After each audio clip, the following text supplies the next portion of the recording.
Live from the Rob Christensen Radio Network Satellite Studio, it's Jim and Rob Overanalyze the Movies. Good evening, everybody, and welcome to another episode of Jim and Rob Overanalyze Movies, the live video podcast where we love to go beyond the review. Speaking of going beyond the review, tonight we are going to be looking at a recent film released last month, as a matter of fact, by Netflix. It's a Netflix original called The Harder They Fall. Plus, we'll chit-chat about a couple of other items of interest. But it's kind of hard to chit-chat about a film without my co-host, my backup, my man riding shotgun. Let's give a big hand to this our hero from the middle west of Canada, the most eastern west of Canada, the center of the continent, Mr. Jim Chaboyko. Howdy, y'all. Yay, Jim. Bonjour. Hello. Hello. I was looking in my fridge for some. Good. I think I'm out of sarsaparilla. I wanted to find a themed drink for this show, but I'm stuck with water. But anyhow, all raring to go. Fantastic. The old studio room's a little tangy. I think my pumpkin is starting to go. Yeah, it seems to be falling in on, maybe not falling in on itself, but getting a little compressed. Yeah, and I don't want it to stain the graphic novel it's resting upon. So anyway, but how you doing? I'm good. I'm drinking hot chocolate right now. Oh, nice. Appropriate for the season. It is, and I haven't had any hot chocolate, and I can't remember when. So I'm really, really getting into it. Especially, I haven't had hot chocolate maybe in a couple of years. For whatever reason, it just sort of passed me by all last winter. Yeah. And then this year, it was like, screw it. And we're talking like not even fancy hot chocolate, like powdered. Oh, yeah. Nestle, some Nestle BS. Yeah. Or Carnation, whatever. Actually, it's probably I think it's some no-name nonsense. But anyway, I've got it. And how about you? Any seasonal beverage right now? No, just the water. There's no aftertaste. There's no, just keep hydrated. Afterwards, maybe I'll have a couple fingers of whiskey, but we'll just as you might in a Western bar. But as one may. But not while I'm working. Gotcha. Okay, well, on that note, let's get to work. Before we start with the show in question, Jim, we got a comment on the channel on our Dune, our 2021 Dune show a couple weeks ago, and it was from Aaron Did It. And he commented, said re-onset shooting accidents, because then we're of course talking about Helena Hitchens, that awful workplace tragedy. He comments, re-onset shooting accidents. There was a gun accident on the set of CBC's Cardinal a couple of years ago when an actor shot himself during a take. The round was a blank, thankfully, but the blast from the chamber blew a hole under his chin, and he was hospitalized. Whoa! This was in Northern Ontario, and I'm like, hey, thanks for that. I looked it up, and I did. I found this piece, Jim, and I will link it in a top comment, folks. But I found this piece from the Sudbury Star back in 2016. An actor did shoot himself. It seems like, again, a miscommunication about the gun when it was put in his hand, plus his own, maybe just a minor bit of, okay, is it discharged before? and then I do this because apparently that was the screen direction. Like he was supposed to, Jeez. you know, and yeah, that apparently it was Brendan Fletcher. He's still making movies. He was injured, but not seriously, or at least not permanently. But I haven't been able to find much more than reported to be Brendan Fletcher, not was Brendan Fletcher. They sold the wagons on that one, as you might say in the West. It could be just the nature of when like this piece, it's all I was able to find. This piece came out right at the time, so it could very well be they were still finding shit out. Pardon my poor language. Yeah, and it was a pretty remote set too, because I don't think they shot it in Sudbury, but it was like you said, Northern Ontario. It was like North Bay or something. It was a fictional town. Great series, and it was one of those nicely polished Canadian series that looks like all the good series from Europe and premium cable. Yeah, that kind of moody. Yeah, with the moody credits, procedural, a darker or a gray shaded lead character. Yeah.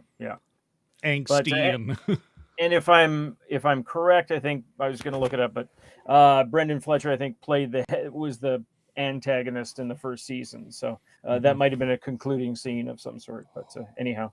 Well, that's it. Yeah, that's it. But I thought it was, first of all, again, Aaron did it. Thank you very much for bringing this to our attention. I think it's important. It sort of goes back to what we were talking about. Just because these things mostly happen in the States, well, that's because they've just got a bigger industry. But these things, and so if memory serves, us kind of making it a part of our argument was, it's not like it couldn't happen here. We're even more compressed on budget and time. Like more of our production is at that fringe of cost consciousness and enthusiasm. And just because it was CBC money doesn't mean it's like $1 zillion for them. So I think it's important to note that it has happened in Canada. It can happen in Canada. And even though the circumstances don't sound as egregious as what happened on Rust, that doesn't mean set safety isn't important. And that it also, to me, Jim, highlighted this is why it's so important that all that safety stuff has to happen before the actor.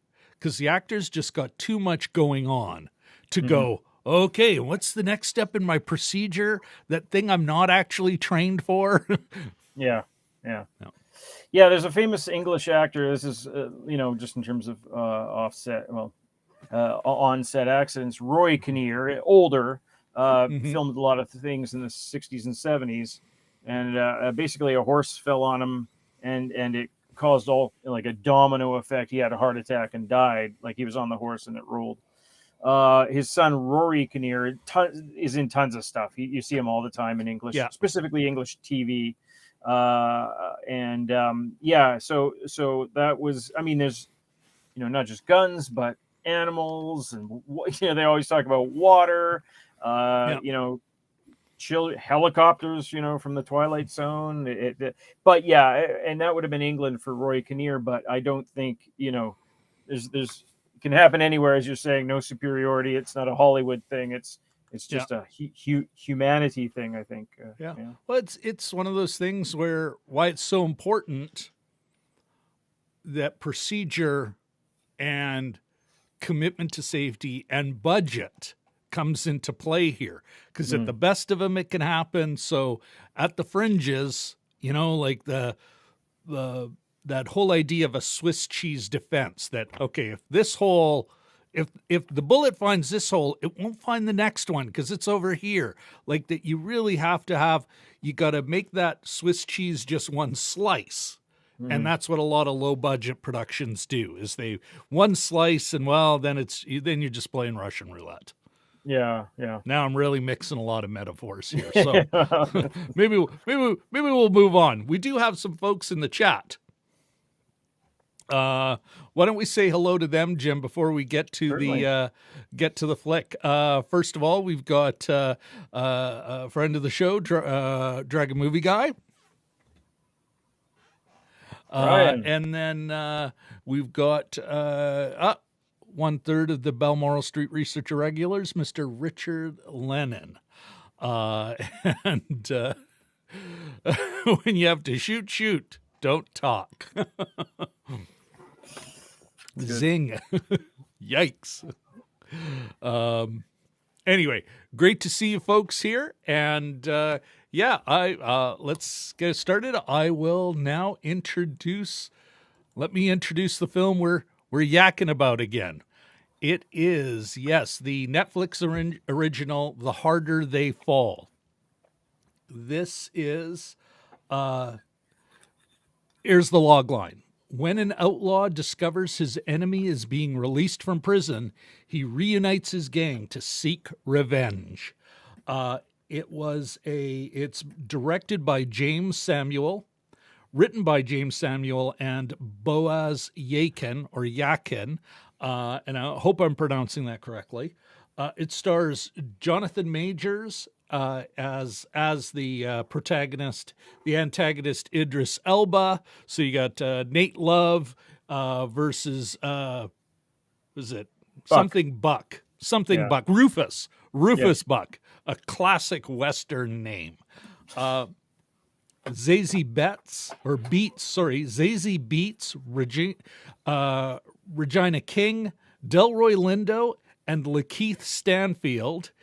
Also starring R.J. Cyler, Danielle Deadwyler, Gathegi, and Deon Cole. Big cast, solid cast. The basic gag, folks, it is just that. You've got the film opens with, got to be the best opening line ever. These are fictional events, but the people in them existed, which I was like, just sets the tone for the film. And then you have a scene where Idris Elba walks into a family's homestead where you got a dog-collared older guy, a child of 10 years old, the wife, the mother, this woman, and Idris Elba shoots them both and then marks the boy with a razor blade with a cross in his forehead, marking him for destiny, and then you can kind of see why one character may want some revenge on somebody. So that's basically the gag. Jim, why don't you give me your initial take? Sure. Well, I put this on, as is my wont, rather late last night after SNL and after the wife had gone to bed. And I thought, I hope, I have enough energy, or it has enough energy I'll watch it the whole way through, because I've been known to fall asleep occasionally while watching the occasional thing on TV downstairs. Anyway, I was in for the whole thing. It had tons of energy. It was right from the start. It's a Western of a certain kind. You can either you can have Westerns that are somber and existential, like Unforgiven. This is not that. This is more of a sort of a almost like a graphic novel-y kind of ginned up kind of Western. And I don't know what you would maybe even compare it with, but it had a very Tarantino feel, and with the benefits of having a mostly black cast, which I thought was really cool. And I think I ended up watching the title sequence twice, because my son walked in the room. I said, "You have to watch this title sequence," and that sort of sets the stage as well. Yeah, and it had these great graphics and this great sort of driving hip hop song most of the percussion of which was whizzing bullets. By the way, I don't know if you noticed that, but I did not catch that play. Yeah, it was pretty. I'll have to watch it again. It was pretty cool, but I had watched it. My son got home, and I said, "You got to watch this opening, this title sequence with all the sort of the paintings almost." And it made me think that almost they're trying to establish, a bit of a 70s, not necessarily feel, but sort of a graphic design, for lack of a better, like a production. But at the same time, you have the hip hop music and the reggae and everything else. So ultimately, this was a throwing a spaghetti at the wall to see what sticks kind of movie. I think it had this frantic feel to it, not in a bad way. But I was there for the music changes. I was there for the reggae. I was there for spotting Damon Wayans Jr. and my son pointed him out. I said, "That's not him." Oh, wait a sec, it is. But it was just it had a really great energy to it. It wasn't one of those thoughtful existential westerns like, "Oh, who am I when I'm not violent?" That kind of thing. It didn't really delve into that area. It was just it probably glorified violence, but that's like saying, that's like watching a drag racing movie and saying, "Well, I didn't like the cars." You sort of, what you're in for. You might as well embrace it and go from there. So in the end, I thought there's a couple things that I wasn't crazy about, but it carried me, all the way through to the end. I thought it was pretty entertaining, pretty entertaining viewing. And the trailer, often you'll have that sort of dissonance between a really great trailer and a really meh movie. And I thought this had the energy of the trailer that sort of worked out well too. The film, Jim, if it's cool with you, I'll take it from here. Yeah, absolutely. Yeah, sorry. I agree with you about the trailer and the film. The trailer makes a promise that the film delivers on. Mm-hmm. For myself, from the get-go, I was in it. Now, I'm not a fan of the Western, and I do mean, and as we get into the meaning of this flick, I'll kind of expound on can the American Western be redeemed? That said, like just judging the film on its own, I was in it at all times. I found Jonathan Majors as Nate Love, a great lead, sympathetic. He had a humor, even though he had anger. Like I was always on his side, always sympathetic to him. And some of the characters he runs across and his posse and everyone, Delroy Lindo, all these folks were just so bang on in their roles. Everyone was so well calibrated. The role was calibrated to the story. The actors calibrated to the role. By the end of it, I got a little choked up. I was there, and it is a revenge fantasy. It's a number of things. It's a Western. It's a revenge fantasy.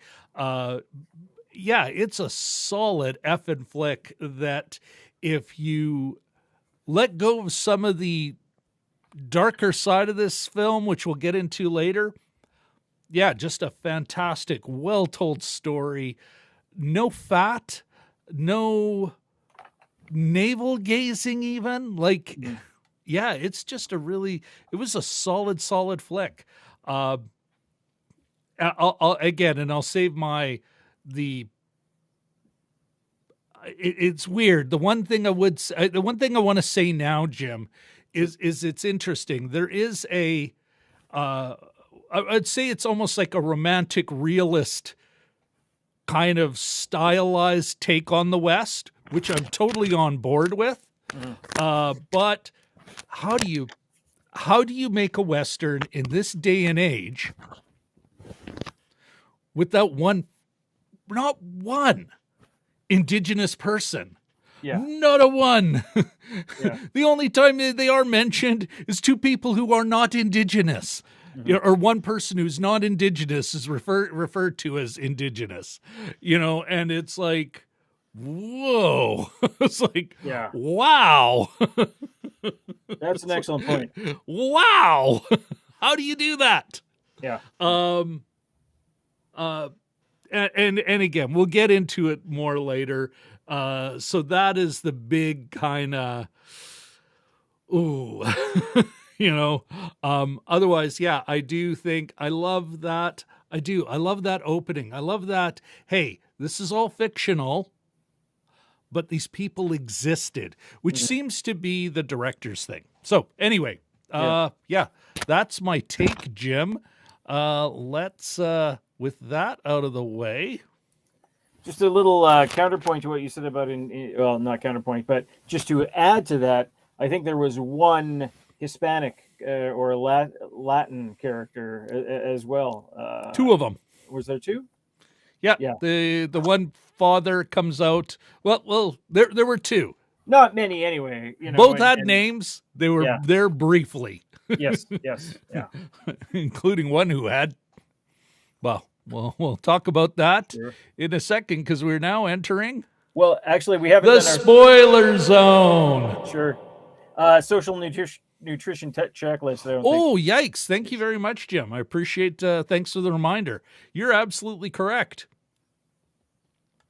Okay, folks. The social nutrition checklist. I was wondering why we're going so quick. All right, the reframe stamp. And no, it would not. It's just one big writer, producer, star. Although there's a number of great women characters in here, this film is not getting a reframe stamp. Is a union made? Yes, it is.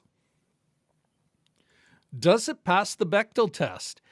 You know what? For a while in the movie, Jim, I was nervous, but then I was like, oh yeah, no, and it's not just once. There's two solid scenes where I'd say, oh, excuse me, terrible belch, where I'm like, yeah, no, this passes, or at least I think it does. Mm-hmm. Now, here is the tough one for me, but in the end, I have to, I think it is not a class-conscious film. It at times it gets close to there, but it really isn't. No, I just can't. I don't see it. In part, again, it's like, how can you be class conscious and not one indigenous person? Mm-hmm. And even it's almost like a middle class, a very middle class idea of how the West could be civilized. Mm-hmm. The townsfolk are all, even though it does look like it acknowledges sex workers, but none of the sex workers really have a active role. Like it's just, I couldn't do it. Yeah, that's a good point. Yeah. So what does that give us, Jim? That gives us a 50%. 50%, yeah. Which, not bad, not great. Totally in the middle. Yes, yeah. Mediocre, one could say. All right. So we've already done the spoiler zone thing. Yep. On to the craft. Mm-hmm. Jim, if I could go first here. Absolutely, yeah. You know what? This was a well-made movie. Oh, yeah. Right from the get-go. They had a kind of almost like a high contrast, high color, 70s sort of, there's chromatic aberrations at times because they did shoot anamorphic. You can see it. You see it really, especially, Jim, if we look in the poster and just the way some of the colors are at the edges, at the fringes of each character in that. Mm-hmm. I have a lens. I've got this Nikon lens that I've adapted to my camera, and it does the same thing. Yeah. But that's almost a spaghetti Western kind of look, old... Yeah, old Clint Eastwood, Good, Bad, Ugly, that kind of thing. And it fit the story they were telling. I enjoyed even some of the visual gags they did. The when Regina King's character, she's doing here, let me try and get this. And I'm like, oh, that's right out of Malcolm X. Right out of Malcolm X. So they've got these little shout outs to other, black cinema. Yeah. The train car had C.A. Bozeman on it, so that kind of thing. So. Yeah. Very cool. But also it had, when they go to Mayville. Yeah. That was where the I'm best. like, did they just want to say Mayonnaiseville? Yeah. But I was, by that point, you're in a stylized, an ahistorical film. Yes, yeah. According the director, I've got a quote here. Part of why Jeymes Samuel grew up. Here's from their Netflix's press release. Director, writer, producer, and composer Jeymes Samuel for the picture grew up watching Westerns, but he knew something wasn't quite right about these beloved fables, which I will criticize later in our show. But something was always missing, or someone. There were, and traditionally Hollywood Westerns, black people, Chinese people, other people of color. I guess those are the indigenous other. And women were always shown as subservient. It didn't acknowledge that there were, black pioneers. Let's, give them that label for now, without getting into the indigenous settler colonialist, kind of connotations of that, or the way an indigenous person would interpret that pioneer as somebody great, or, a colonialist. What do you know? I'm sorry, I'm babbling a little. I just want to give it that label because I think that's how the director is thinking of it. Yeah. And that's what he wanted to, that's what he's like, hey, after slavery was abolished, the formerly enslaved flocked west in search of a better life and a fresh start. Many of them became cowboys. A third of them were black because, it was the cheap labor of the West. Many were of other races. And it turns out, as history tells us, women could be just as hard scrabble as the men. And that's sort of where he's coming from. And that's fine in everything. And you do see it in this film. That idea of putting a stylized black experience to the fore. And I thought it worked really well. The costumes were great. Yeah. The Jonathan Majors, Nate Love's, definitely an homage to Clint Eastwood's Man with No Name. Like from the cheroot to at times it's a blanket, the hat, like just bang on. And that leads into the performances. Delroy Lindo, fantastic.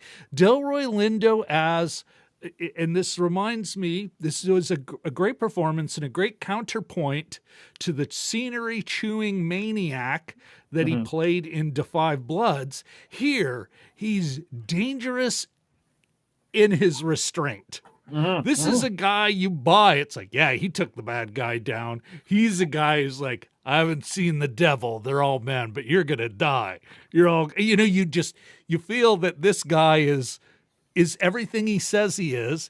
And he's not like you feel his danger in his restraint. You feel his competence in his restraint. Because there's a lot of that going on here too. The competent man, which, maybe the Western was the first to really kind of show that ideal. The competent man, the man who could dress a wound, comfort the dying, bury a friend. Gary Cooper types, in High Noon. I mean, the stoic. I mean, that's a good movie, but not one of those somber westerns, unlike this. Yeah, one. Yeah. And that may be. I got to put a pin in that. But the costumes, fantastic. The performances, fantastic. The cinematography, given a right time. The production design, like it felt this. It did get a limited release in theaters, and I think this would have looked fantastic on the big screen. Yeah, I'm sort of jealous. Yeah. It didn't roll around Winnipeg. Yeah, exactly. Yeah, it would have been great to see in, whether it be the town or we go fancy the landmark Grant Park. Yeah, nice big recliner. Yeah, no, it was a beautiful film. Its violence was very. You had mentioned earlier, Jim, the violence of the gunfights and that Quentin Tarantino. Yeah. It had that, but it didn't look like it was just a slavish copy or trying to go even harder, bigger or anything. No, it was really a solid looking film. I have no beefs with the craft. What about you?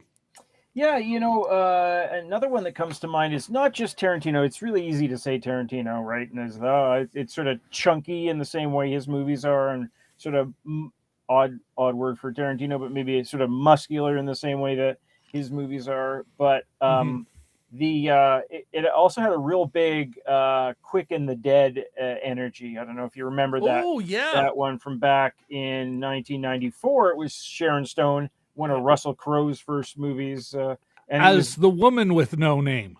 Yes, yeah, and it like as well. Didn't have a problem with its own violence, but it was a cartoony kind of version. People with holes directly through them, you could see sunlight, that sort of thing, shining through. And so this is sort of similar to this, even with not the first post credits death. Or was that the second one? Anyway, basically, shot a guy getting shot and getting thrown in the air. They even have it in the trailer there. So, that violates the rules of physics. But one of my favorite reviewers is Stephanie Zacharek, and she reviews for Time magazine. She would often take like an object and say, well, this is the movie reflected, in that object, the care that they took in putting the movie together. For me, it's something as simple that, it comes out in the details often. There's one scene where I think they're talking inside of Rufus Buck's new office, or the old mayor's office, and it's got a painted roof. Like the ceiling is actually painted with leaves and things like that. And you look at, and the character was about to go out, and there was leaded glass in the windows behind them. And they had this leaded glass throughout the movie. And it's that sort of attention to detail that they had. The production design was amazing. And I don't know how many times I've actually seen I'm in an old house, and there's little patches of leaded glass when you look through certain windows in our house. And it's just such a super, and what it gives you is sort of a distorted view of the outdoors, right? And they use that to great effect. So there's little touches like this all throughout the whole thing. Some of them are ridiculous. Rufus Buck has a pair of gold guns, or I suspect they're gold plated, otherwise they'd be really heavy. But and not would not hold their would not be structurally sound. Exactly. But there's little dashes of gold. There might have been a silver gun with a gold barrel or something like that. But there was a lot of flourish. You're talking about costuming. There's aspects of makeup. Damon Wayans, as I mentioned, I've watched him for years on New Girl. He was coach on New Girl, and he looked nothing like he had a different. He had bad Western teeth. He had sort of a different different haircut, and that was kind of cool. I'm just looking at my list here, but there was so much great detail in it. The music was another thing. Some people would, and I've seen criticisms since. I haven't really read any articles because I didn't want it to inform what I said here, but I've taken a look at a few headlines and a few bullet points. But basically, the music's all over the place. Well, I was okay with it being all over the place. I think what part of what this movie is doing is almost making up for there not having been a mostly black Western, or a Western movie with a mostly black cast. So, do what you want, like have fun with it. There's a movie years ago called Carmen Jones, based on the opera Carmen, all black cast, directed by Otto Preminger, old German dude who's certainly not black. But so yeah, go nuts with it. I thought it was super interesting, and there was lots of great detail. I even like that it was shot in New Mexico. Evidently, it had a certain look, and near where Pamela Alina Hitchens was probably shot to death. That was New Mexico as well, wasn't it? Yeah. The town looked great. The sets looked great.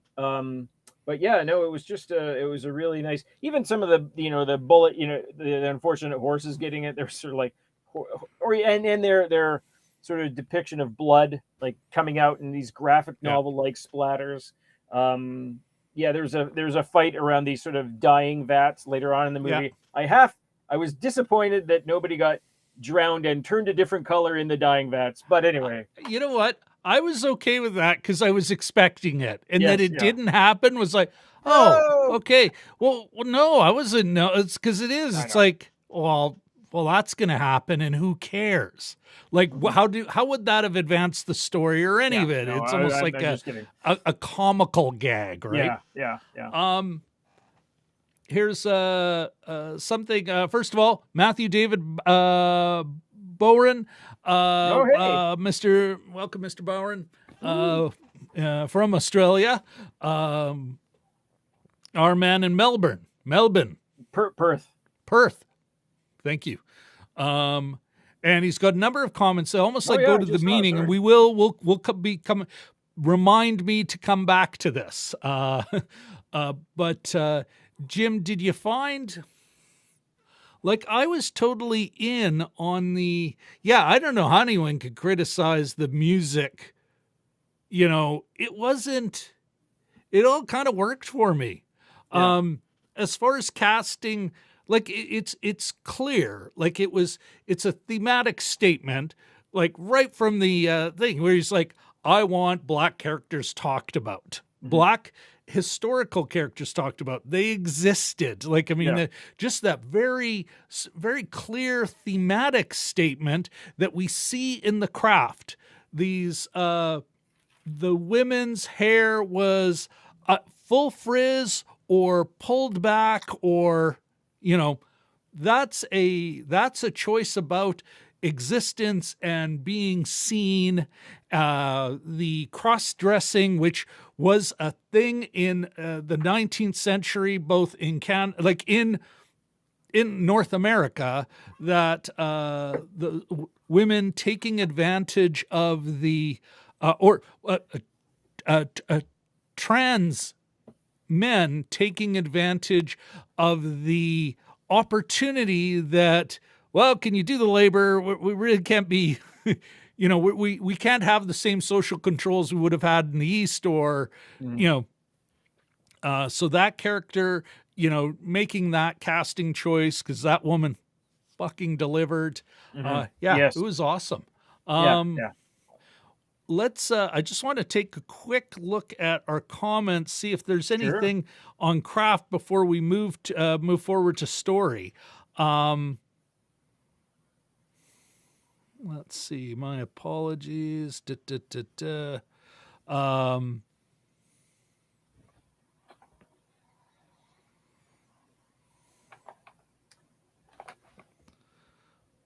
right. Yeah. Perth, Western Australia, most isolated capital city on the face of the planet. Sounds like it's ready to rob. All right. Let's move into. Oh, look at that. Is that me or you? Me. The effing fire alarm has gone off. Uh-oh. Jim, I'm going to throw it over to you sure. to start with talking about the story, okay? Sure. So in terms of the story, there was most of the stuff is. Are you having to evacuate, or is that just like a smoke alarm? No, it's just gonna go for a while. Okay. Jim, take it away. Gotcha. So in terms of story, what you have is your basic revenge story. It's set up at the start. It goes back 20 or 30 years. And I'm back. Okay, what did you think of the story, though? Like, I mean, either they've watched it or they haven't. We don't need to recap it. What did you think of the story? Well, it was bare bones. It doesn't have to be too fancy or convoluted. You're basically given, with Westerns, you're given one guy, or one person and their motivation, usually coming up against another person and their motivation, right? Not quite. Hot take coming in. There we go.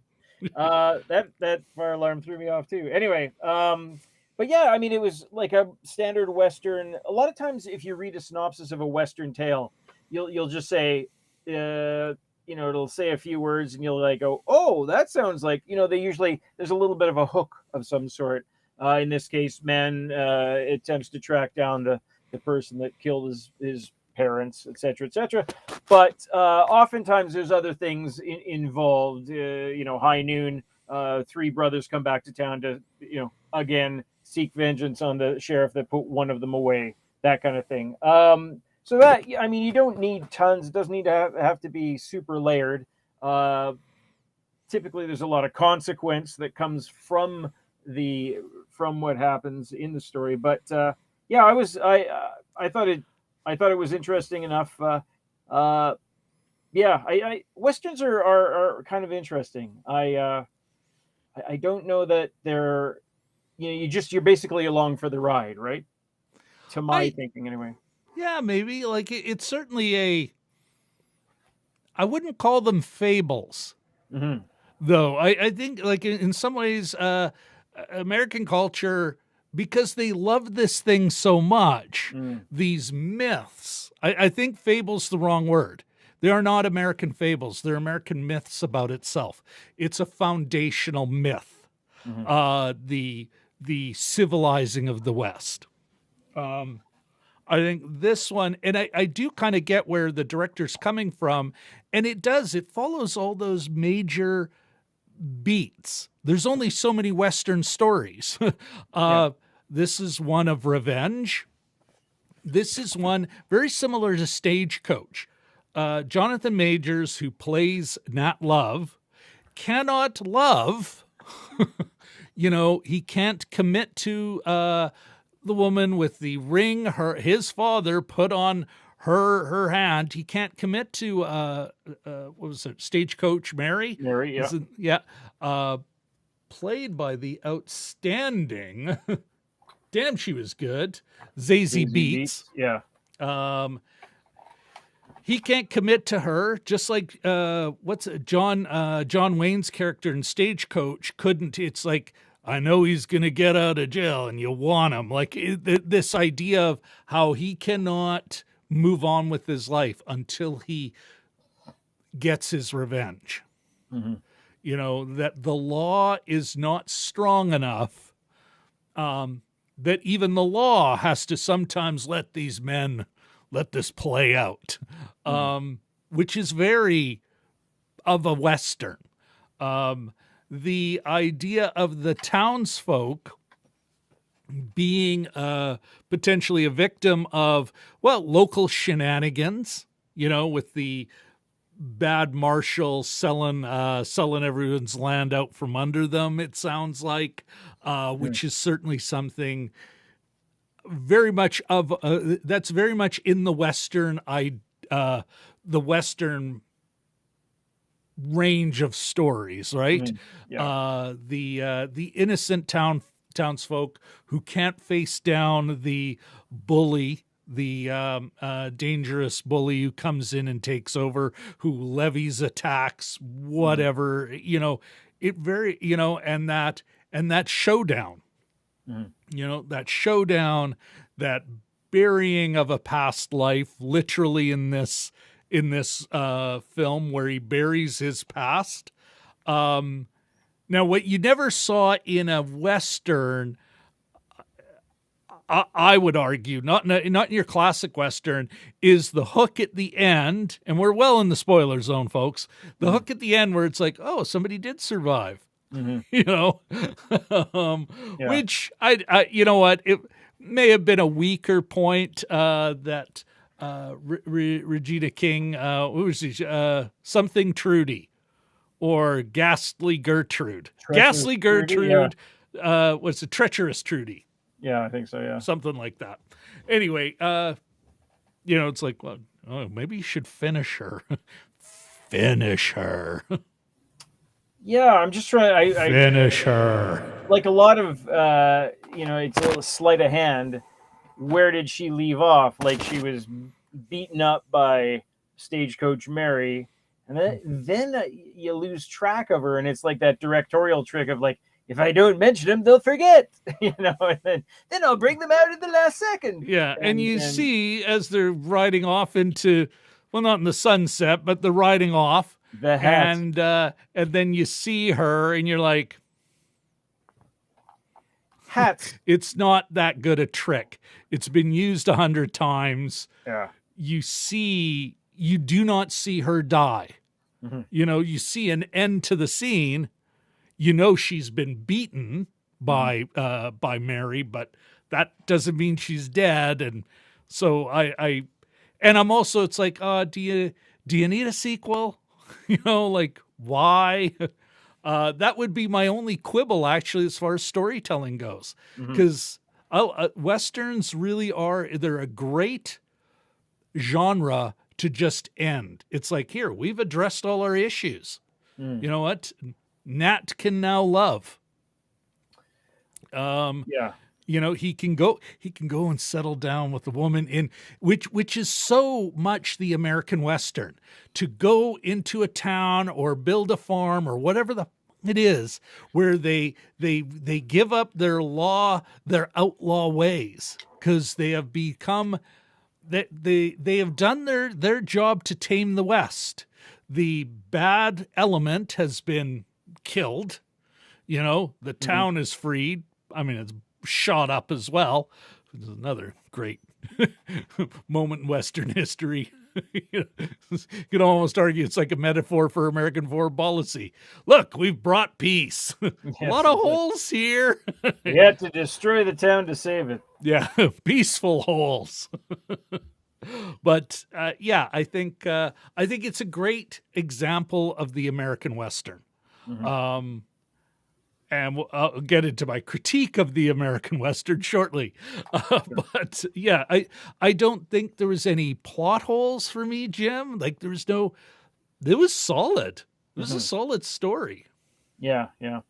I'd say there's a couple of things that what I didn't love, and I've sort of resigned myself in my in my old age. When somebody gets captured on film, it's because the filmmaker wants them to get captured. I've recognized that now, either as a bargaining chip or to get on in the inside. Well, they'll break. Oh, wait, you're talking about Barry going into town and create chaos. So I didn't love the fact that she went into town. You're right. I thought that was strategically weak, and I don't think she would have done that just to get information. So this is about 2/3 of the way through, for those who don't know, and they're sort of hovering over town, and they're wanting to attack in some way. It's not even 2/3 away. It's halfway. About halfway. It's it's the thing that moves you into the second half of the movie. You know, it's the it's earlier. Actually, it's earlier because then you have to have him come in to get captured, and that's sort of the low point to the film. How is it all? Yeah. You know, but so I didn't love that on her part, although that seemed more sort of like a plot, a way to steer the plot rather than an organic character decision.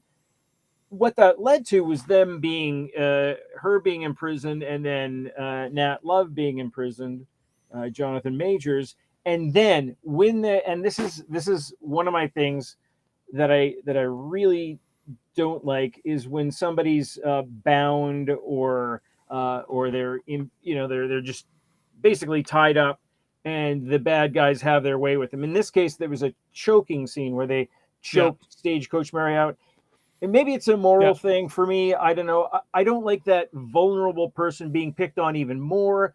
We know that the bad guys are bad. We don't need it anymore. And this is sometimes they push that a little bit much. And this was, do we need more violence on women? You're right. She had a red mark on her neck for the rest of the movie. And I just found that really, in a movie about mass slaughter, this was especially distasteful, I thought. Well, I'd argue a couple of things. Like, you're absolutely right, Jim. And that did I had pause. I actually thought it was going to be a great gutsy call. I'm like, wow, they're going to kill her. That was, and actually that was the halfway mark. Cause I'm like, oh, this is truly the lowest point. Mm. She's been captured. Her play has not worked out. And now they're going to kill her. Which would have been super gutsy call because it's such an important character, that they didn't does seem, as you say, gratuitous, especially when the quick draw guy, Delroy Lindo said, "You're going to die here." And he's like, what? Like this, like he's showing obviously some horror from... I'm assuming from when he was a slave, because this is set when they probably all would have been slaves 10 years before. Good point. And so I'm assuming that's like, he's like, what horror can be visited upon me that I have not already lived through? You're not frightening me, old man. And I thought that was a great moment. So to do this to her seems to be like it takes something away from that.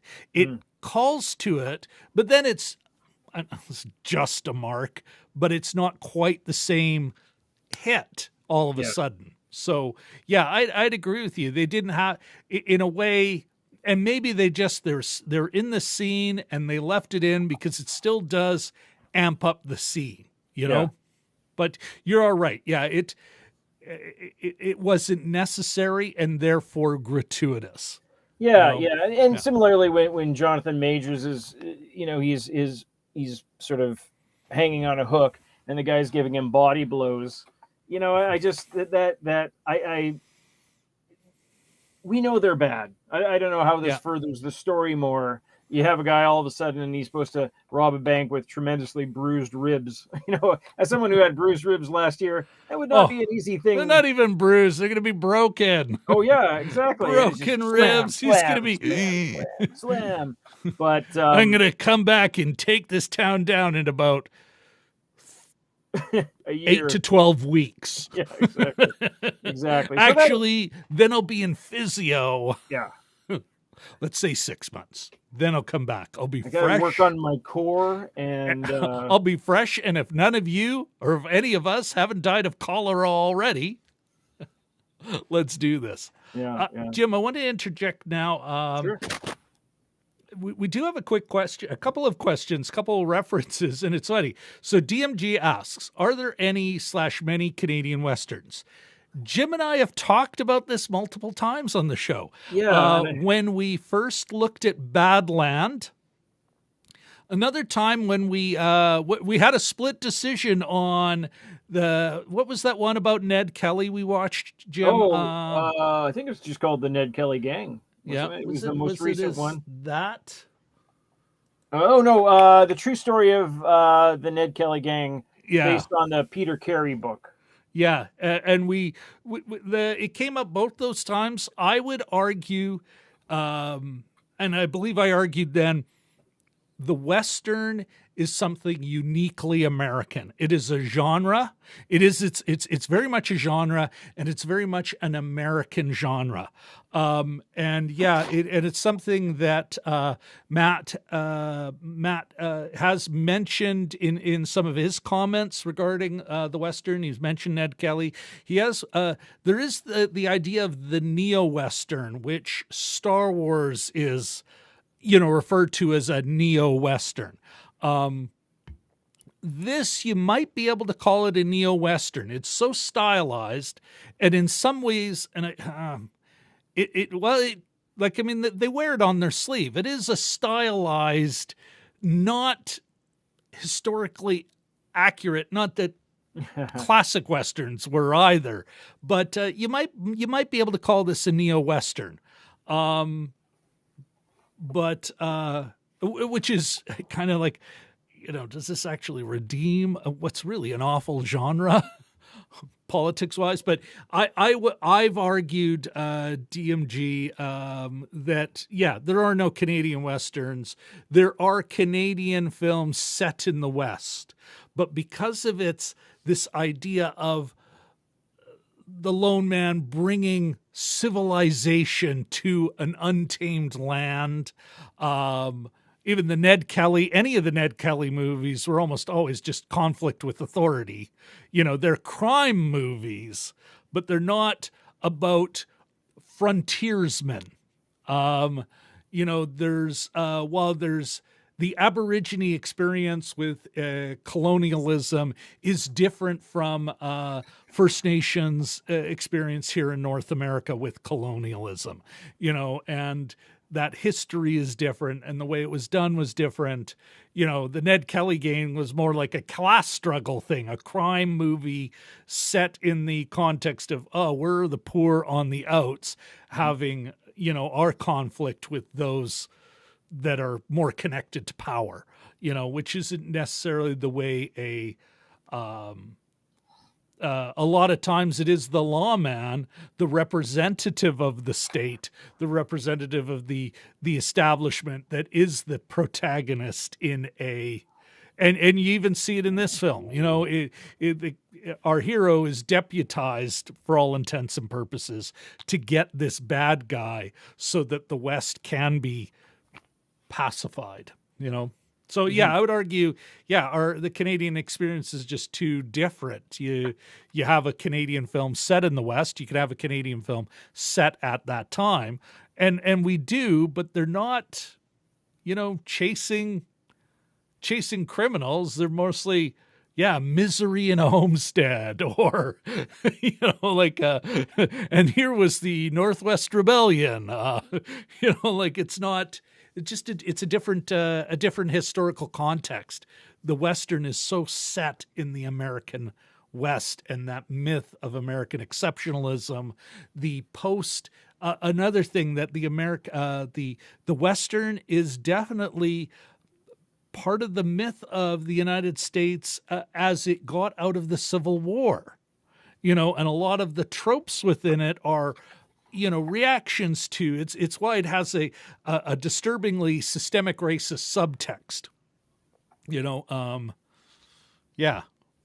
So there's my long rambling argument. Although but DMG, Jim, there is a current CBC series, DMG, called Heartland, which, from as far as I can tell, involves people falling off their horse every week and needing to be rescued. But you can probably look up the trailer. It's been going on for 8 years. Yeah, it's kind of it's set in, what is it, in a mining town, I think, isn't it? I want to say it's like a Yukon mining, gold rush type stuff. But of course, there's an RCMP member, always a bit of some romantic triangle. Mm-hmm. Contemporary, like it's set in current day. But you could almost say, you could watch Beachcombers and just say Heartland is the Beachcombers set in 1885.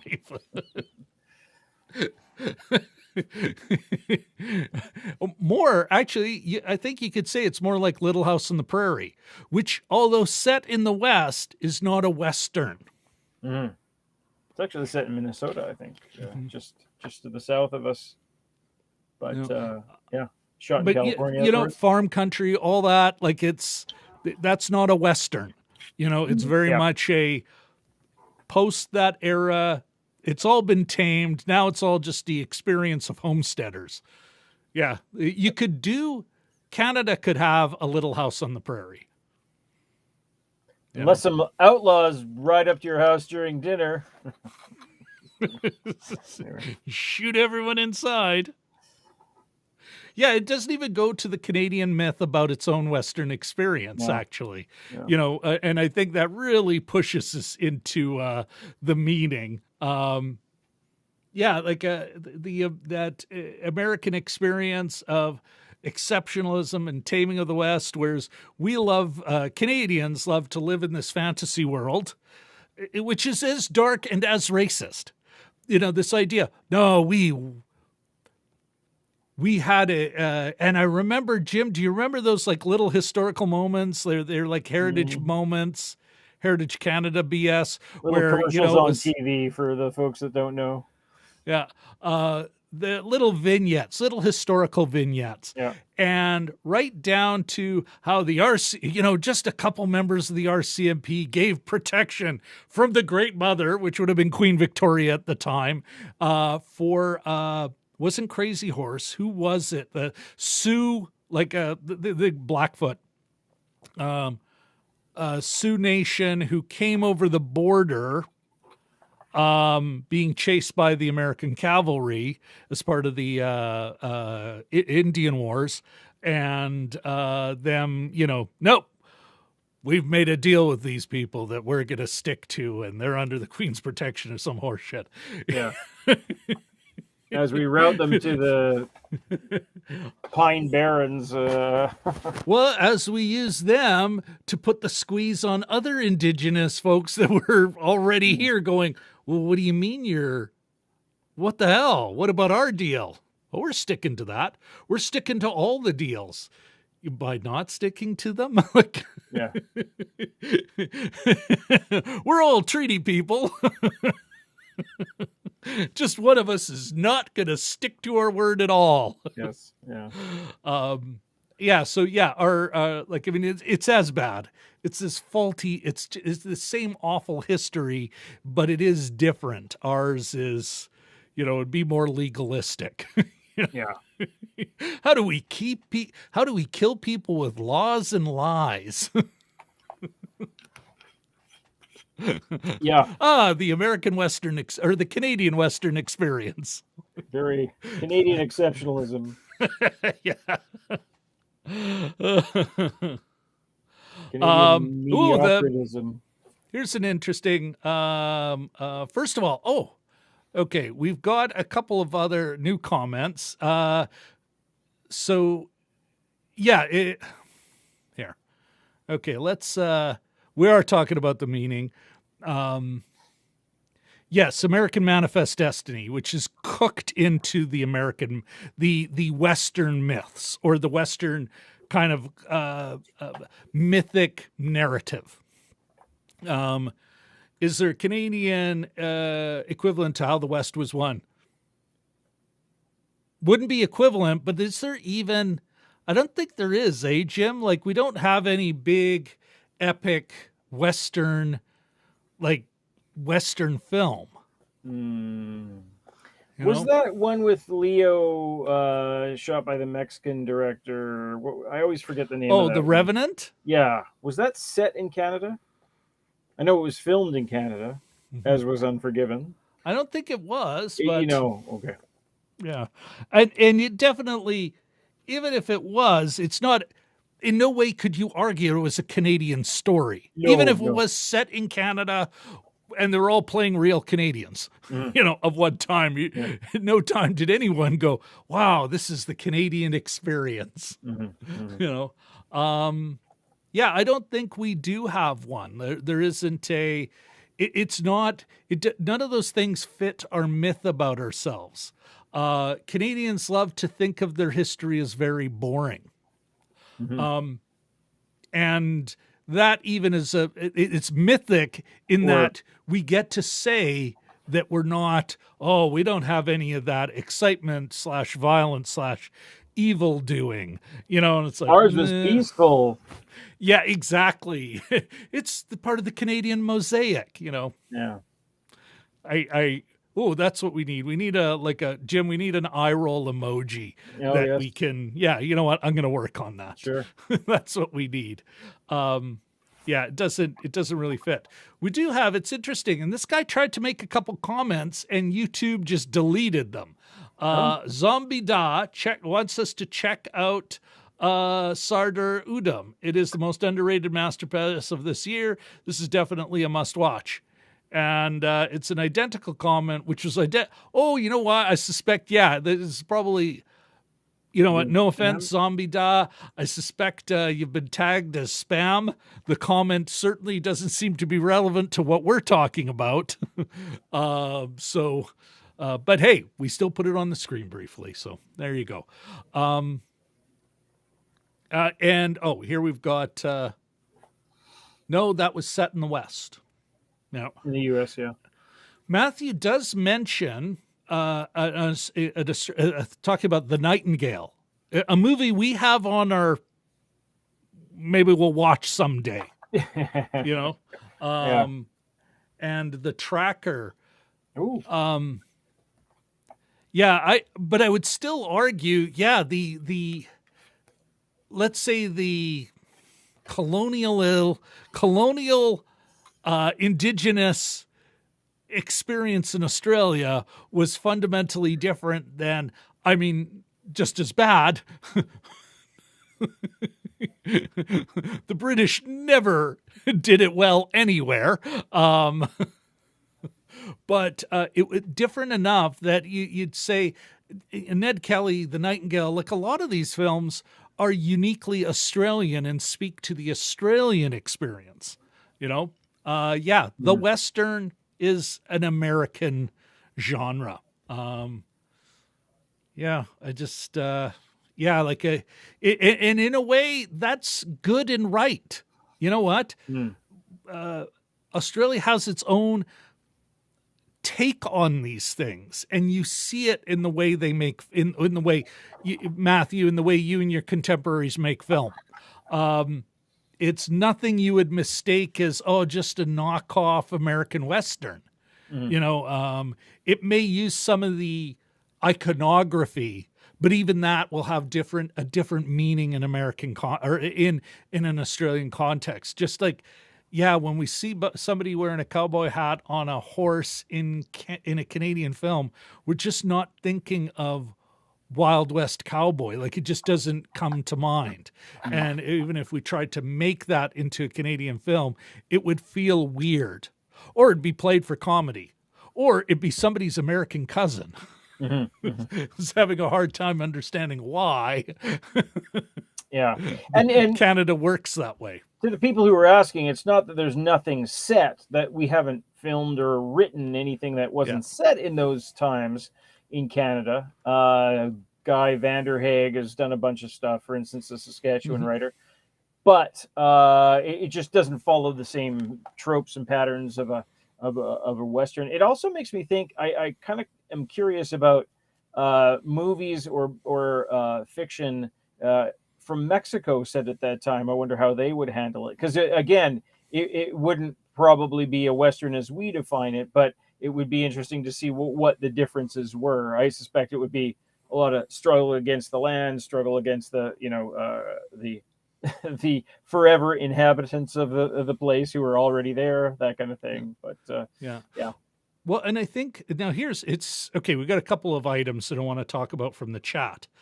First of all, Matthew says, I wonder if the idea of someone from the East giving law to the West could be traced back to the Chinese Buddhist journey to the West, also known as the Japanese, also known in Japan as there was a 1980s TV series called Monkey. That's a great question. I don't believe so. I did quite a bit of research when we looked at our first movie, our first Western, Badland, which I will link somewhere in the first comment to the shows where we talked about this quite a bit more. The American Western, and it's not the East giving law to the West. That just is not an American Western thing, like it would be a Buddhist thing. Like the American Western is about conquering and imposing, and that manifest destiny is very capital C American Christian. You know, I think that's like, you'd have to stretch the definition so broadly that it's like, well, any movie where there's conflict, and conflict is almost always presented as there is chaos, the realm of chaos, and the realm of order, and we leave order into chaos, or chaos arrives and the hero reestablishes order. Whereas the American Western is something, unique to the American experience, and anything else, there can be similarities, but I don't think there's a story genetics that traces back to that. But it is worthy of research. Like, I never found it in my research when we were digging in deep into Badland. Mm-hmm. Zombie Da says, Sardar Udam, now I'm fucking interested. Pardon my poor language. Sardar Udam, according to Zombie Da, also dismantles some of the Western manifests, especially regarding the Brits and World War II. Western, maybe myths. That may be what you're referring to. I have a bit of a synopsis here. Oh, perfect. The life of Sardar Udam Singh, a revolutionary freedom fighter best known for assassinating Michael O'Dwyer in London to take revenge for the 1919 Jallianwala Bagh massacre in Amritsar, which is Punjab, I think. Initial release, last month. And so that's worthy of putting on our list, and maybe inviting our man in Chennai back in the show. Yeah. Although we should have Shashank back just to talk about a different movie. Shouldn't just be, it's an Indian movie. Let's find our Indian friend, our Tamil friend. Exactly. Okay. DMG, now this is entertaining, but also intriguing. DMG says, wouldn't it be funny if American producers wanted to produce a Canadian, quote, Western, or what they think a Canadian Western would be? And I think there's comedy. That's a comedy. That's a parody right there. That could be an awesome, fish out of water. I'm here to make this. Somebody has hired an American producer and an American writer to make the definitive Canadian film.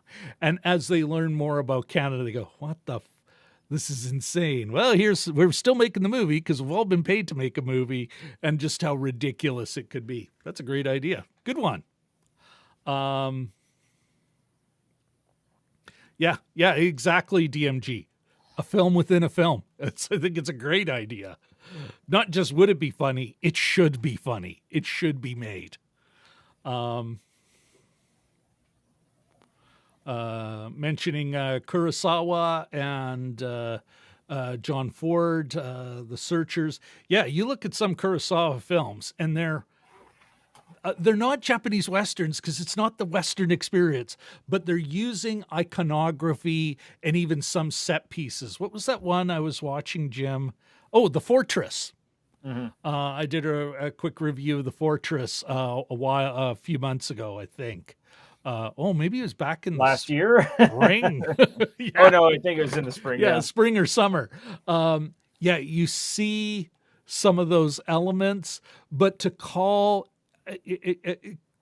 something set in the Warring States period of Japanese history is 250 years of anarchy from 1600 to 1850. I wonder if anything happened. Yeah, and I shouldn't say the Warring States because that's more of a Chinese pre one of the many unifications of Chinese history, but that I think it's just as the shogunate was.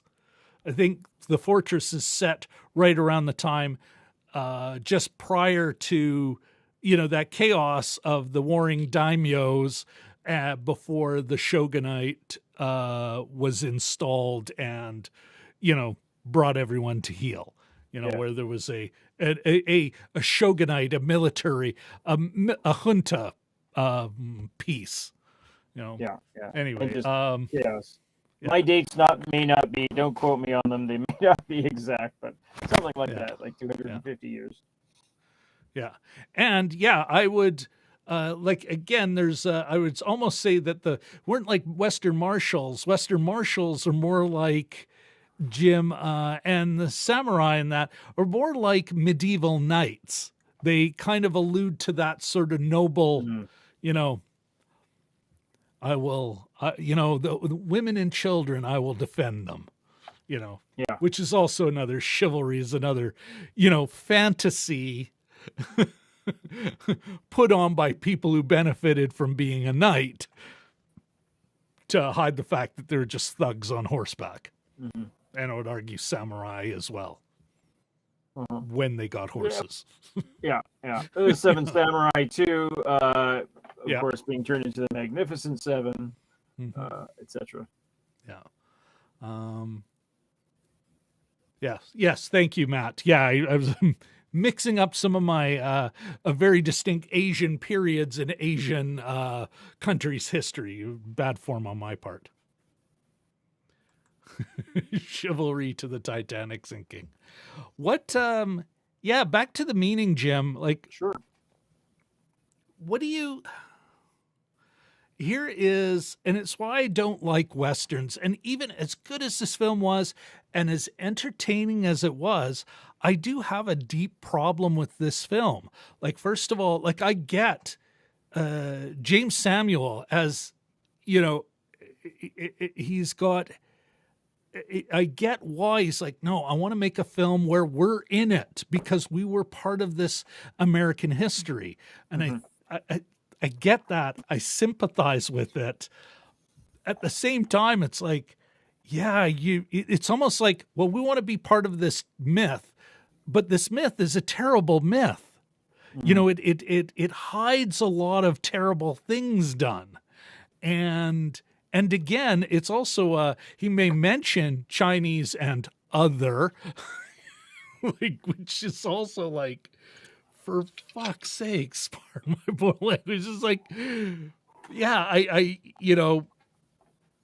It's that's a tough one to get behind because there is no indigenous people. They're mentioned once, somebody speaks, I give the filmmakers the benefit of the doubt. They did the research. When Cherokee Bill is speaking Cherokee, he really is. It does what every Western does, which is that noble warrior, just technologically inferior thing, which is about the best a Western usually ever did when it acknowledged indigenous peoples. By hiring Italian actors to play them as well. Or Spaniards, when they weren't making caricatures of Mexicans.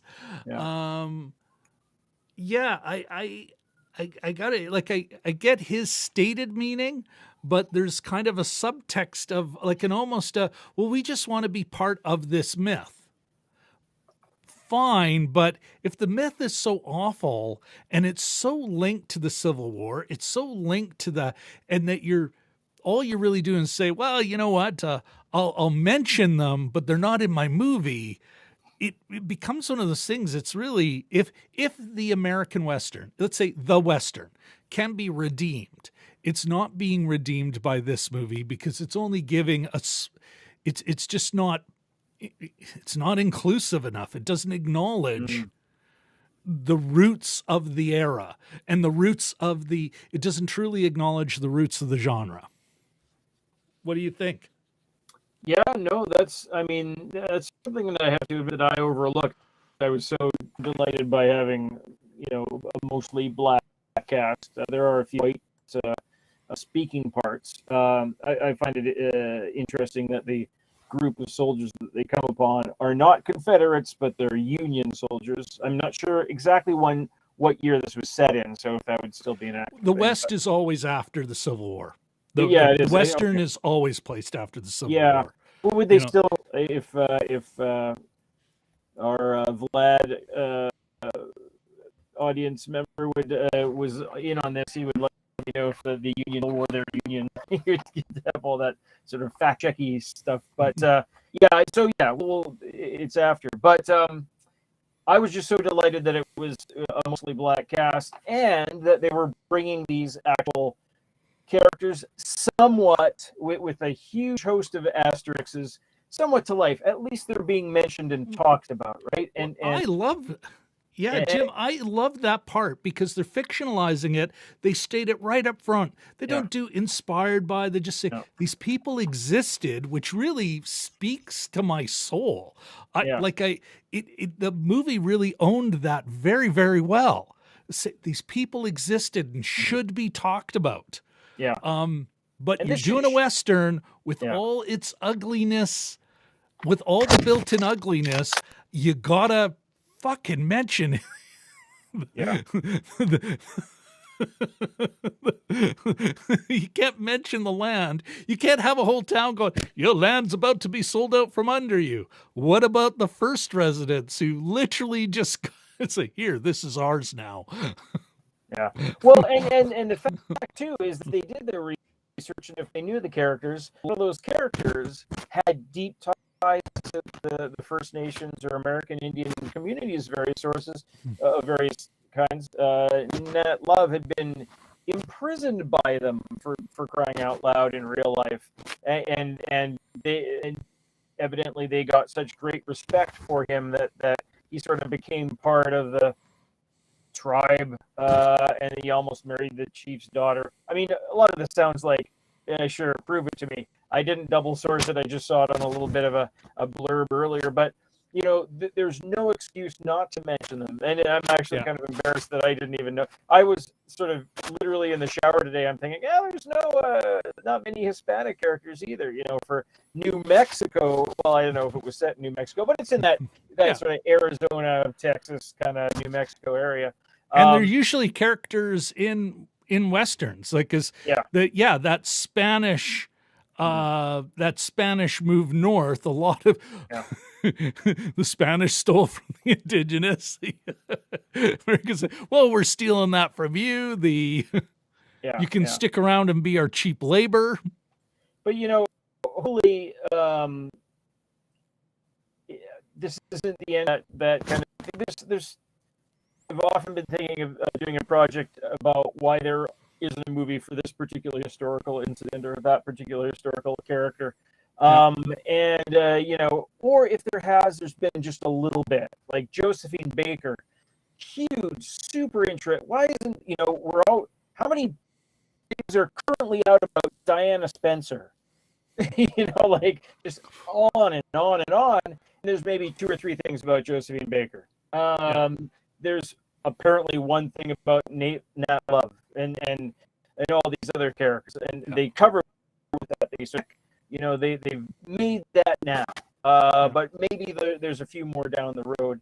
In terms of the meaning, I think unfortunately a lot of the meaning for me is in the casting, in the fact that they're addressing the stories. It's clearly stated by the director and stated firmly in that opening that these are fictional events, but these people existed, which, I can get misty about that, while at the same time saying, there's a couple other people you could have mentioned. Exactly. Can you, So hopefully this isn't the end of that. We'll see, it looks like we're on to a sequel, depending on how well it does, depending on Netflix's hidden analytics that they never open up. But it was good. It was good to see. in the past, whenever there's any, in horror, we were talking about with aliens. This Alien last week was different because Yaphet Kotto is the only black person in the cast, wasn't the first to die. That was the old joke, is that, the black guy was always the first to go. Well, he wasn't in that case. And a lot of times the entire race has been given short shrift in that it's almost like the directors or the writers allowing one or two black characters into this, and that they're there sort of apologetically. Here you have a whole bunch of people, including Deon Cole, who's who most people might recognize from Head and Shoulders commercials, right? That he has to do commercials instead of acting in things like this. I think that's significant, and it's nice to have. And actors, they love being killed on screen. They love being maimed. They love, they don't always have to live. That's juice to them. That's a juicy role to them. Yeah. And every single one of those, every single one of these people, even somebody like, Damon Wayans, who's maybe got 5 minutes on screen, but there's the other actors. You can't say it's a forgettable 3 or 5 minutes. Yeah, no. Every character you feel. At no time do they seem over the top. No. You feel them, and given that so many of these characters are point counterpoint, like they have their opposites. Each gang has its alter, but you don't mix them up ever. Like, nope, Cherokee Bill and I can't remember the character's name, but the other, Jim Beckworth. Thank you. But I knew who he was. You always knew. You're never. Oh, which guy? Which side is this guy on? And yes, that crimson hooded bastard comes second. It's like, I know who this is. It reminds me of the scene in Shaun of the Dead where Shaun's group kind of encounters the group, and they're like mirror images of each other. But you were always, it's a lot of people, and yet you do not forget anyone. You never, partly just such a good villain and good junior villains and good junior seconds in command. The love story is awesome. Again, it's a true statement, and a great statement given that, let's say an older, our vintage, Jim, of black comedian, who still won't fucking give up on making fun of transsexuals. Here's one where it not only acknowledges, it gives this person a great role. It's super political, like in the best way, like, even right down to her, like, or his, well, that was that name. I'm this. And just how bothered she is about wearing the skirt, and how, and that, and like, I started to feel for her, and it was like, boy, you guys are being dicks, or him, and that we get to know more about this character because of that force. And it just really was, it was solid. And then it, refers to a sexual relationship between Mary and Cuffy, and it's like, it's like just a bigger world, which again, throw a bone. And they're all like, just to name it, Lakeith Stanfield, of course, he's sort of man of the decade for a lot of people out there, but RJ Cyler is Jim, the sort of the fancy, the show-off kid. Danielle Deadwyler playing Cuffy, who is actually, I guess she's on her way for sort of bigger things. She's, I believe, playing Emmett Till's mom in a future production. And then can't wait to see more of her. Yeah, Edie Gathegi is Bill Pickett, That was, these guys are all given lots to do. It's not heavy. It doesn't completely rely on Jonathan Majors. Although I have to say that I liked him in this more than, and I've been looking for something that fit him better than the things that I've seen him in, and I believe I found it. He was really good. He's hosting SNL next week, by the way. But these people, they're all given.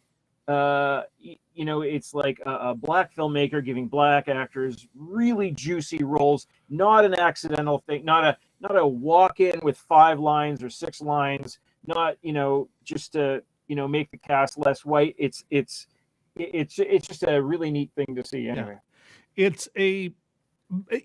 I agree with you, Jim. And even like I was thinking about it, and I was thinking to put it in a Canadian context. I'm a little worried that I'm like, oh, Rob, are you being that racist Anglo who is only seized of Indigenous rights when they're interfering with Quebecois desires? Because, sometimes where it's like all of a sudden, somebody in Alberta is like, yeah, you know what? The Quebec government really is screwing that Indigenous community's rights, and we should back them up. It's like, oh, now you're interested, Yeah. That said, I think when you're talking about the Western, you have to, and it's a big mark against it. It's one of those things where, you know what, and whether it was intended or not by the filmmaker, it is part of its meaning.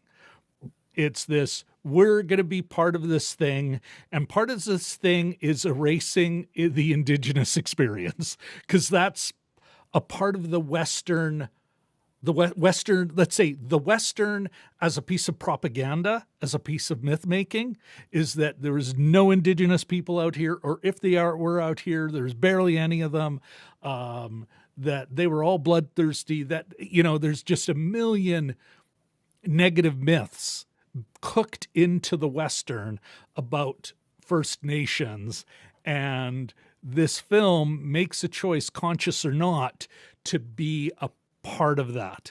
I want to quickly comment to Matt's comment. So would this be a historical revisionist tale? I don't think so. This isn't meant to be history. Like they state it quite clearly up front that it's fictional. It's more just it's like the people existed, but not this is how it actually went down in any way. And you look at Mayville, a white town. That was so great. Which is goddamn genius. Those are the best sight gags ever. I do. I'm going to search it after. Was that like a gag on mayonnaise? Which, seems to be very much a meme of, Black Americans and, about how white people love mayonnaise. Yeah. And I say this as a mayonnaise lover who is incredibly white.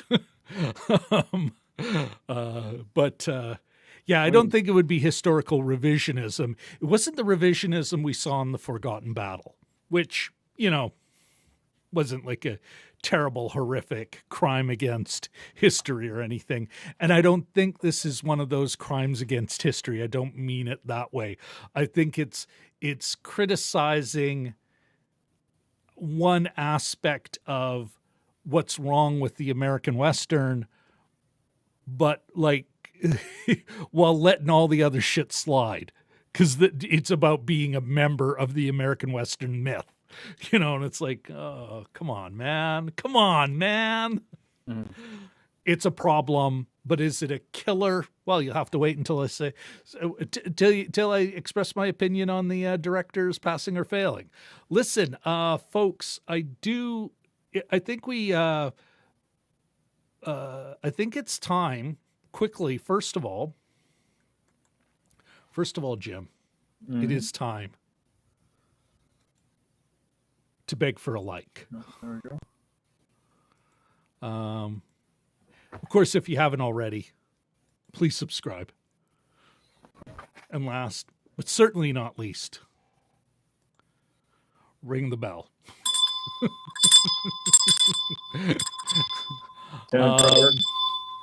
Jim, why don't you tell us what we're gonna be watching next?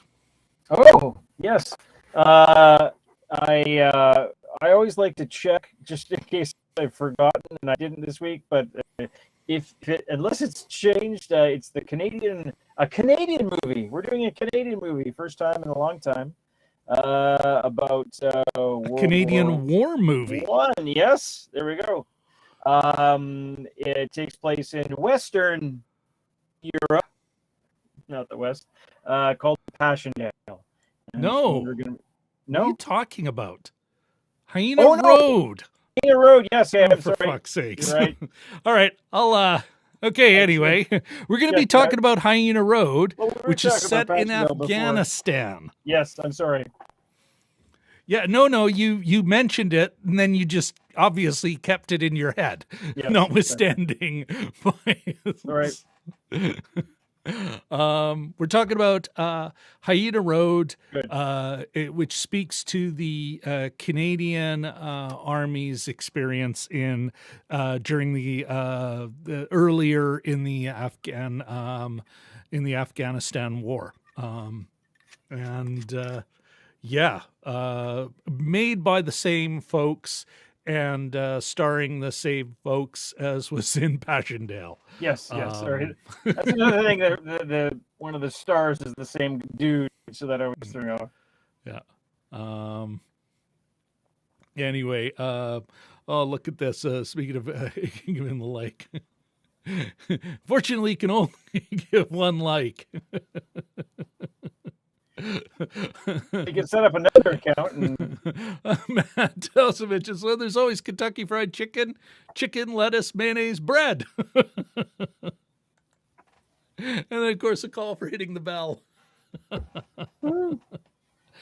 Jim, did you have anything you wanted to add to meaning? I did have a couple of other items I did want to quickly mention. I just had one another thing too, is that I just wanted. Sorry. I have but one like to give. That's pretty good. That's good. Thank you, DMG. Anyway, sorry, Jim. Continue. This is a particularly. It's a tricky balancing act with doing something like this, because you're dealing with something where the body with the harder they fall, you're dealing with something where the bodies pile up, and yet it's an entertainment, right? So you have to sort of keep it. And I'm not commenting on this in a moral way or anything like that, but it at its heart, it's a pretty nihilistic exercise. Like, there are so many people that die in this movie. Just to sort of draw a parallel, I'm watching an Australian crime series called Underbelly that details, each series details a different era in Australian criminal life, with various gangs and stuff going down through the years. Almost everybody dies in it. That's not a spoiler. It's all based on true story, and it sort of makes me wonder, like, in terms of, just the characters' own existential lives, like, are they thinking at the time, like, I've maybe got a few, I've got a few days left on Earth. This is another, live by the sword, die by the sword kind of thing. Like, I have to admire the trickiness of having something like that with the story, one that ends in a lot of death, and still have it be, for lack of a better, a fun watch. You know what I mean? Like, that's just like a real tricky balancing act there. And whereas with Underbelly, I get kind of depressed watching it, even though that's told with great verve and energy. But this one too is different. But at its heart, it's pretty nihilistic, I guess. Mm-hmm. Does that keep it all when you're watching it? Or you know what? I think it did have, like, getting over my politics now, looking at the film itself, Jim. I think there was, of course, revenge, which is a big Western theme. Yeah. But also that idea of, can someone love? Do you have to take care of your business first? Because certainly, and you do have a great counterpoint. Almost always the villain character sort of embodies this, no one can change. Whereas Nate Love, talk about like on the nose, but it works here, especially as you get into, let's say, the gag at the end, who their fathers were, etc. This and even that theme of fatherhood, how a good father can make a good man, and a bad father can destroy one, can make an awful man, a twisted man. But that idea of, the ability to love, that some of the ideas of loyalty that are brought up in it, but that in the end you've got a protagonist that cannot love, and therefore feels that no one else can, like that he was in his vindictiveness, that he wanted to make the man he kills at the beginning, who we later find out was his father. So therefore Nate Love is Rufus Buck's brother, half brother, that doing that is to create someone as twisted as he was. And that the father dies with this idea that even though he changed, nothing will change. And I think that's some meaty stuff, and I think they handled it pretty well. I felt like the story was resolved at the end. I not just that they buried Nate Love, said, well, he's dead, but that they buried his brother, buried this past. Like there was a bit of not redemption, but reconciliation. I think there's a lot of great stuff going on. I think that was one of the reasons why I felt that it was resolved, that when Nate and Mary ride off, there's a lot of work to be done, that he gets that he's getting that because he has done what he needed to do and that he is capable of it.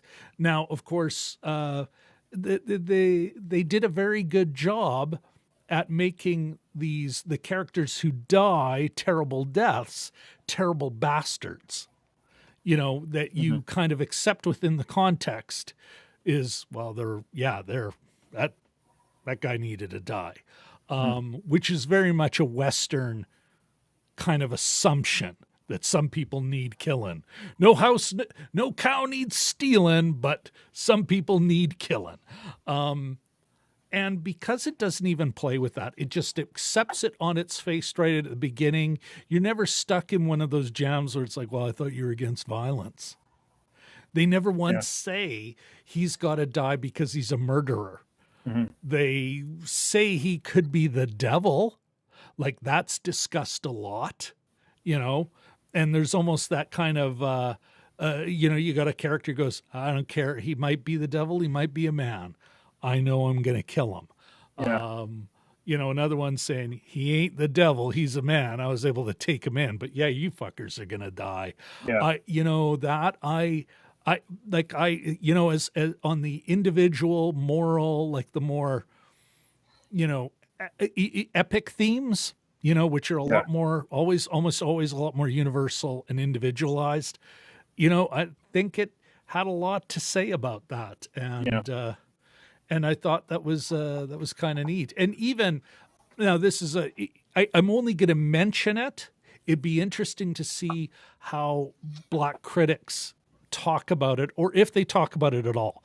But that very much that idea of the, because it's something, it's been a smear on the let's say Black Americans for decades, the absent father, even though, mostly it's over incarceration.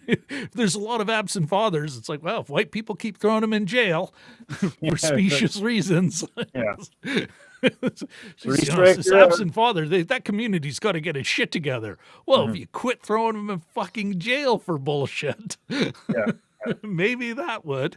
But it'd be interesting because there is this idea of how do people deal with that the absent father. I think it's a little weaker on gender politics, a little weaker. There's a bit of that.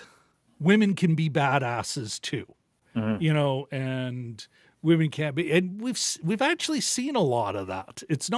This isn't new. It would be, and here's a Western that might be worth us watching is that, The Town with No Men. Mining accident, all the men folk die, and it's a Western, but it'd be interesting to watch that just to see how they manage that. I think Cold Mountain, not a Western, set during the Civil War. Yep. I think that's an underrated film that looked at a woman's people you could imagine. Well, that seems like a real woman's experience of the Civil War, But still, I thought, meaning there was a lot of meat in there. Notwithstanding my politics about the absence of any indigenous voice. Yeah.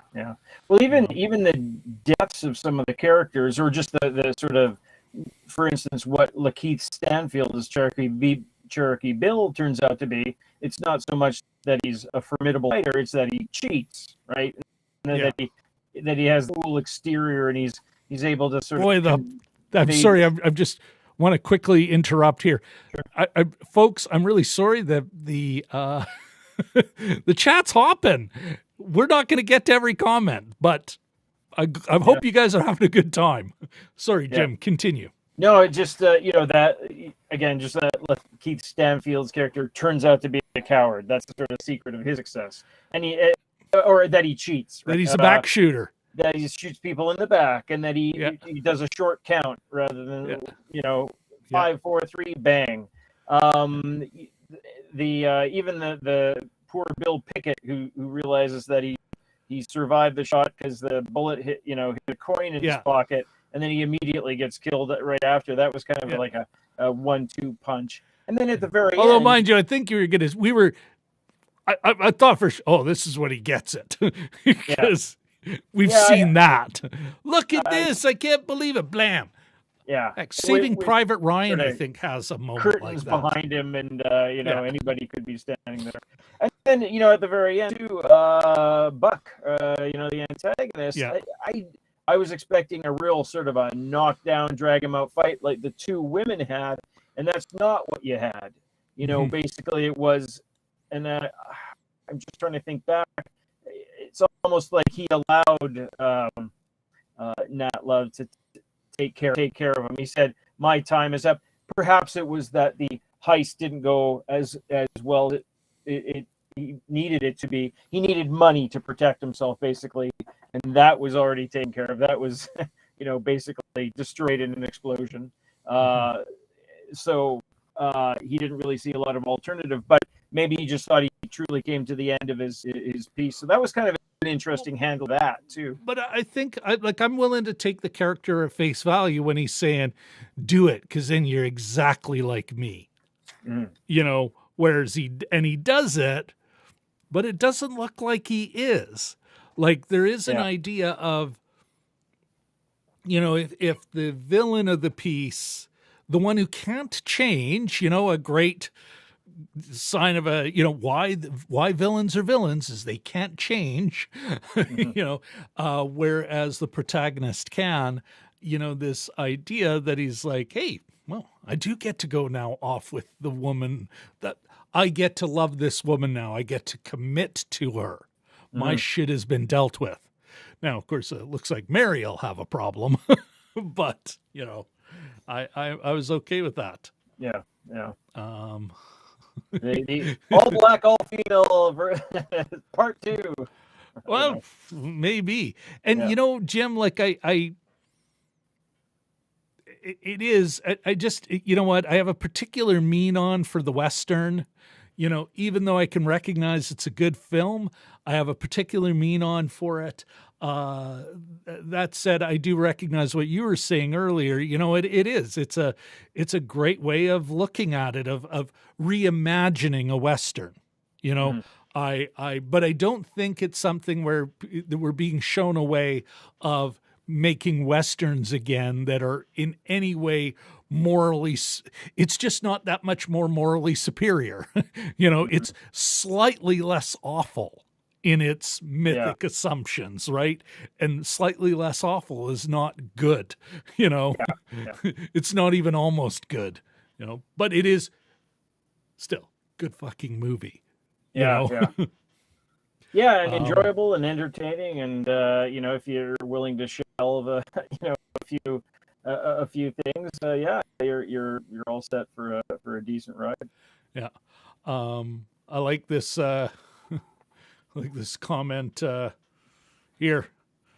DMG has just discovered just how isolated Perth is, and now Jim and I, both in another country that uses metric, say multiply it by 1.61 exactly, DMG, and you will get how many kilometers it is. Not that you'll care living in Nevada. Jim, you know what? I think we're at 153. I think it is time to talk about the director and whether we're giving it, whether you're giving him a pass or a fail. Does Jeymes Samuel pass in your eyes? First of all, I like the alternate spelling of Jeymes. I might actually steal it. Oh, that's what I should have signed in with. But anyway, I think I sometimes dig the skitty against the wall method of making movies, and I'm willing to give him a pass on this one. I thought it was, I thought it had the energy and the drive and the interest. It was a good watch. I was solidly entertained. And you? Myself, you know what, Jim, I'm going to push back a little on your spaghetti on the wall approach. In no way did I ever feel that this movie was doing that. I thought if Samuel knew what he wanted at every stage, everything fit to me. Like, I did not see let's see what happens. I saw, nope, I'm going to do this, and then I'm going to do this, and then this is going to happen. I felt that this really was a unified vision. That's my one disagreement with you. I am going to give the guy a qualified pass. Like if I was writing it's one of those things, like, it has so many strengths that you can go, this is a real problem with your homework, young man. But everything else is so good. And if, that I can, I can let this one go. My only worry is like, it does, I don't think this is like the only time I've come as close to liking a film, admiring the craft, thinking it's a great film, but going, this is one step too far, has to have been, I think, Jim, Chloe Zhao and Nomadland. Travel through the American West. I think that's just far enough for me that it's firmly in the, can admire it, can't recommend it. Here, I could admire it. You got to have this big effing asterisk, but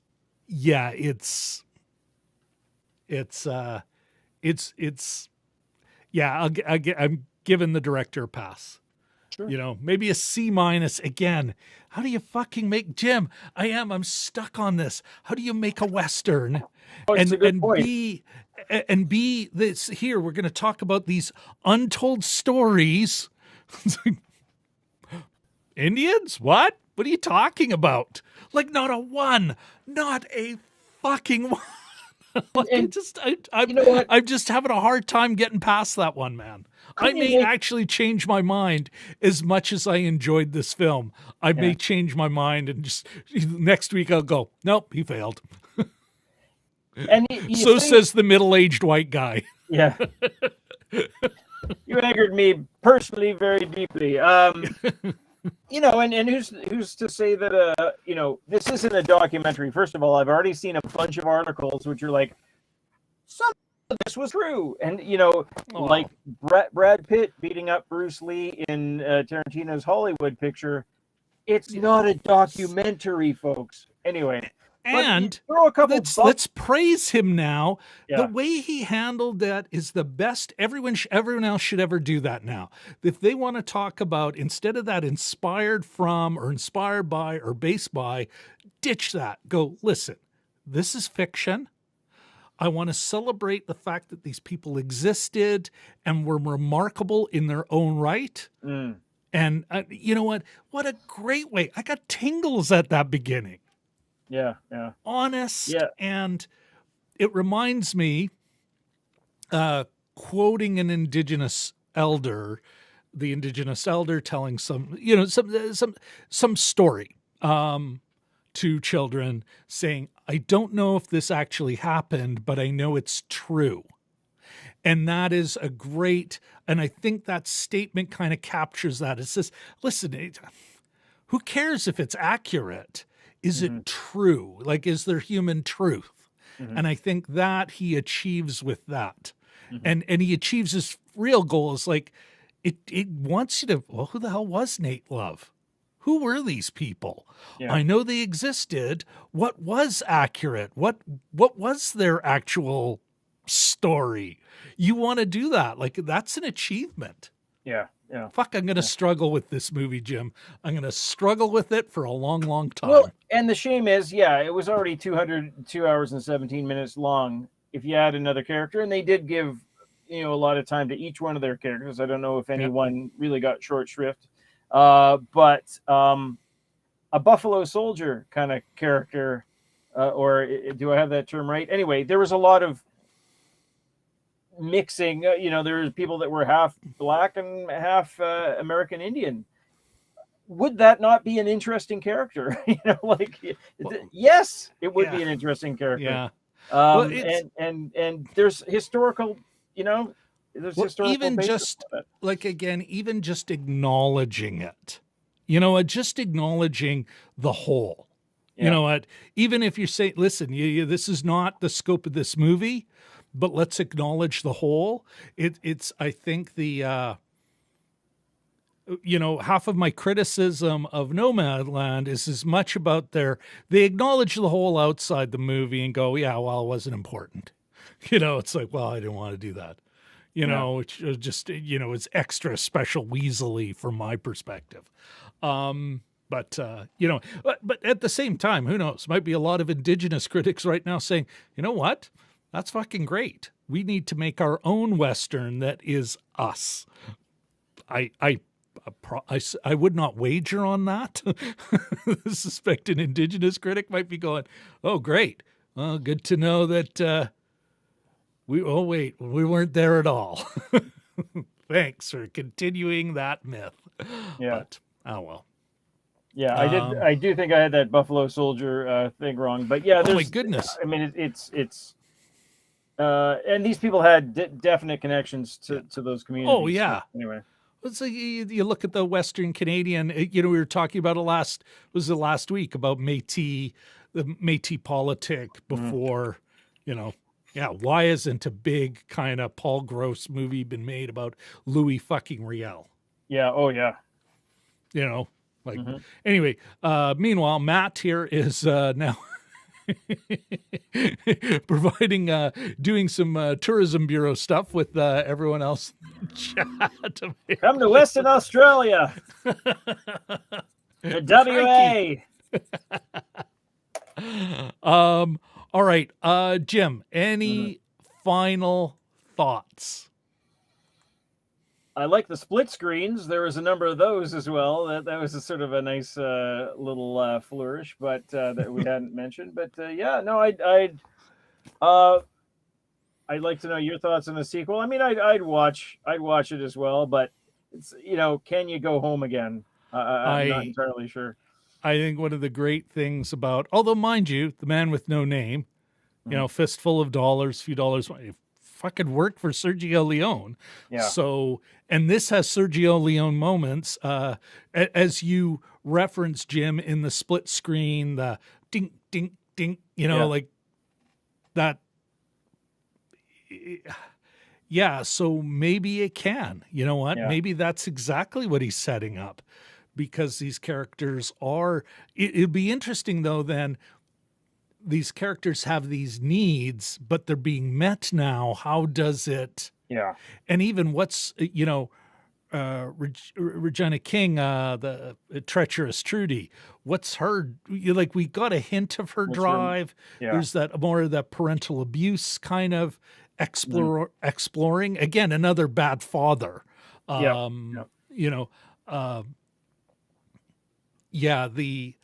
But yeah, where do you go with it? Like, it's, it'd be more like if my worry would be, we see it, and then of course Trudy does die.